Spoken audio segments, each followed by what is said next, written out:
Mengapa seorang penjual sering kecewa dengan penilaian harga pasar dari seorang agen properti profesional? Ini rahasianya.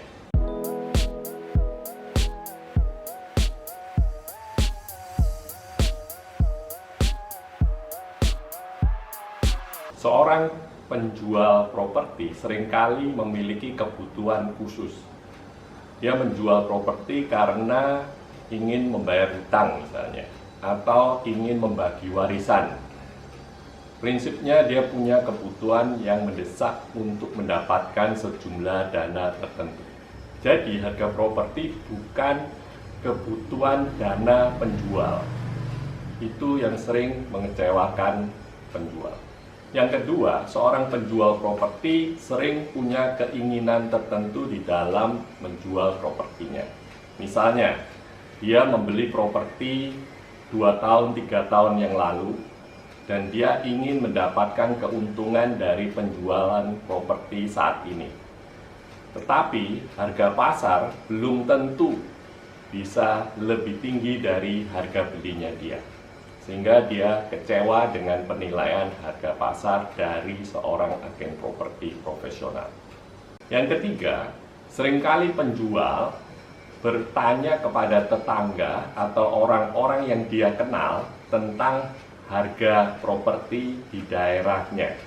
Sehingga pada waktu mendapatkan penilaian dari seorang agen properti tentang harga pasar dari propertinya, dia membandingkan dengan penilaian dari tetangga atau orang-orang yang dia kenal sebelumnya. Yang keempat, seringkali seorang penjual berpikir tentang bila dia membeli rumah yang baru sesuai dengan rumah yang akan dia jual. Jadi dia membandingkan dengan kemampuannya dia untuk membeli rumah yang baru. Atau dia membandingkan dengan nilai pembangunan rumah untuk rumah yang baru yang dia ingin beli. Yang kelima, penjual sering sudah bertemu dengan beberapa agen properti. Dan penilaian dari agen properti berbeda-beda. Pastikan bahwa Anda berkonsultasi tentang harga pasar dengan agen properti tradisional atau dengan agen properti profesional. Kalau penjual berkonsultasi dengan agen properti profesional, bedakan antara agen properti profesional yang memiliki data pasar, yang memahami tentang lokasi, menguasai informasi pasar di lokasi tersebut, dengan agen properti profesional yang tidak memiliki data.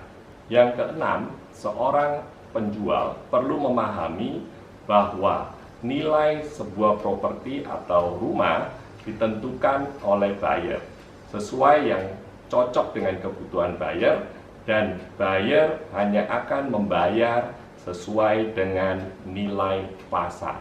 Catatan penting, rumah atau properti yang overpriced yang pertama tidak menarik karena nampak sebagai rumah yang terlalu mahal dibanding dengan pesaing yang ada di dalam market.